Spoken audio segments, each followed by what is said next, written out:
Hello everyone, আশা করি তোমরা সবাই খুব খুব ভালো আছো। আমিও মোটামুটি আছি। আমি তনিমা ডেইলি লাইফে সবাইকে স্বাগত।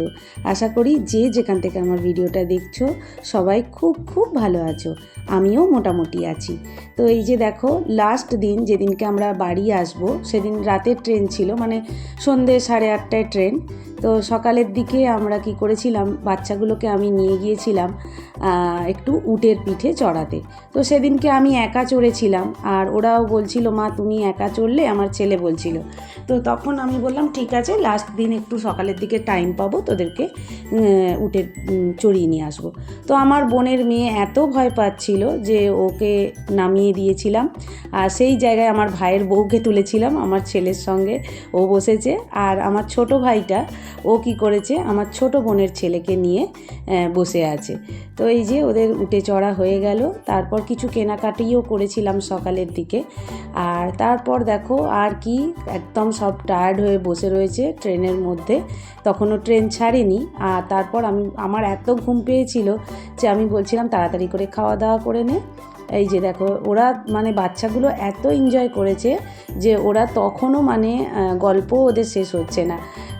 আর তারপর আর কি পরের দিন সকালবেলা আর কি 1 ঘন্টা মতো লেট ছিল ট্রেন, আর বেরিয়ে চলে এসেছিলাম।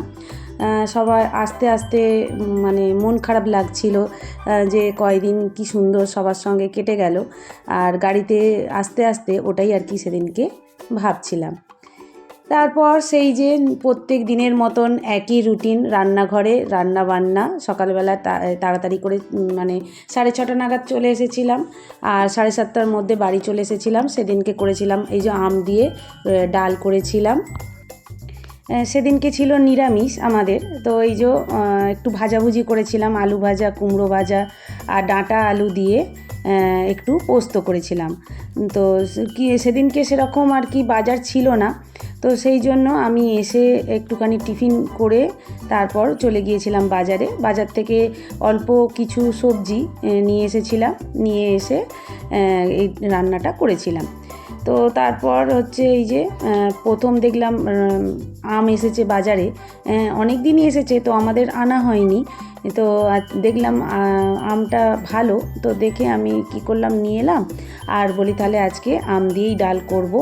আর এই গরমকালে আম দিয়ে ডাল খেতে বেশ ভালো লাগে। আম দিয়ে ডাল করি, কখনো কখনো আমি টমেটো দিয়েও ডাল করি। এই রকমই খেতে এখন গরমকালে হালকা পাতলাই ভালো লাগবে। তো সেই মতনই রান্নাবান্না সব করে নিয়েছিলাম। আলু ভাজা, কুমড়ো ভাজা, এই যে টকের ডাল, ওটাকে সাঁতলে নিলাম, দেখলে তোমরা। আর করেছিলাম হচ্ছে ডাঁটা আলু দিয়ে পোস্ত, আলু ভাতে মেখেছিলাম। আর এইখানে শিম আলু ভাতেও মেখেছি, 2 রকম মাখা করেছি। আলু ভাতে, শুধু আলু ভাতে মেখেছি, আবার শিম আলু ভাতেও মেখেছিলাম। আর বিকেলের জন্য আলু, কুমড়ো আর হচ্ছে পটল দিয়ে একটা তরকারি করেছিলাম। এবার চলে এসেছি একদম বিকেলবেলা তোমাদের সঙ্গে কথা বলছি। আজকে আমি যাব আমার ফ্ল্যাটে, একটু কাজ আছে, কাজ করব, আর তার সঙ্গে একটু ঘরও গোছাবো। মূর্তিগুলো না দেখো এখানে বাইরে থাকে, পড়ে পড়ে না কীরকম ধুলো হয়ে গেছে। এইগুলো না মানে বিভিন্ন সময় কেউ কোথায় গেছে এনে দিয়েছে, তো এগুলোকে না সুন্দরভাবে গুছিয়ে রাখা হয়নি। তো এমনি টেবিলে পড়ে থাকে, আর থেকে থেকে দেখো কীরকম নোংরা হয়ে গেছে। তো ভাবছি এগুলোকে আজকে পরিষ্কার করে সুন্দরভাবে রেখে দেবো। অনেকগুলো মূর্তি আছে, সেগুলোকে নিয়ে যাব, আর সেগুলোকে সুন্দর করে সাজিয়ে গুছিয়ে তোমাদের সঙ্গে ভিডিও করব। এই যে দেখো, এতগুলো মূর্তি সব জমা পড়ে গেছে, এগুলোকে সব গুছিয়ে সুন্দর করে তুলে রাখবো। এই যে দেখো, এগুলোকে না আমি ভাবছি একটা জায়গায় আমি গুছিয়ে সুন্দর করে রেখে দেবো। যে সবাইয়ের গিফট দেওয়া জিনিস মাঝে মধ্যে দেখবো যে এখানে গেছে নিয়ে এসেছে, এটা নিয়ে এসেছে, ওটা নিয়ে এসেছে, এগুলো দেখবো, আর এগুলো স্মৃতি হিসেবে রেখেও দেবো, বেশ ভালো লাগবে। এইটা দেখো আমার ছোট বোন দিয়েছে, পুরী থেকে আমার ছোট বোন এটা দিয়েছে।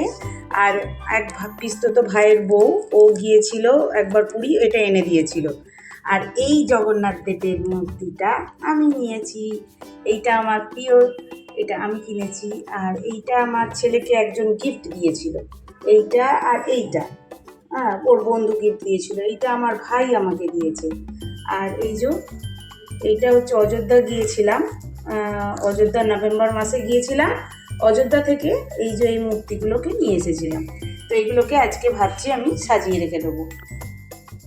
তো ফ্ল্যাটে দেখলাম যে এই একটা জায়গা রয়েছে, এইখানেই আর কি আমি ওগুলোকে তুলে রেখে দেব।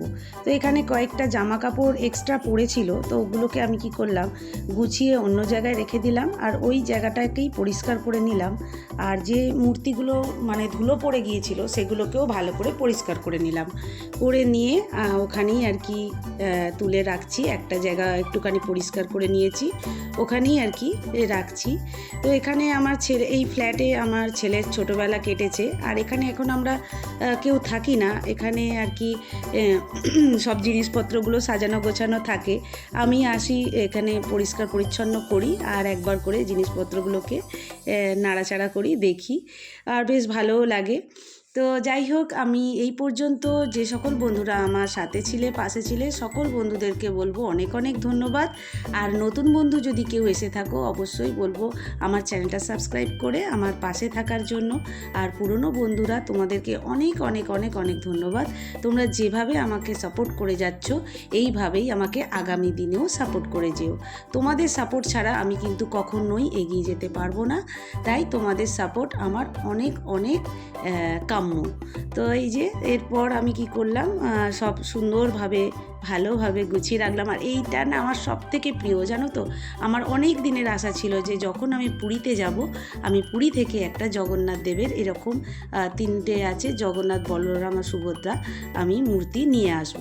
তো এবারে গিয়ে যখন নিজে হাতে ওটা নিয়ে এসেছি কিনে, আমার না এত ভালো লেগেছে, মানে বারবার খালি আমি ওটাকেই দেখছি।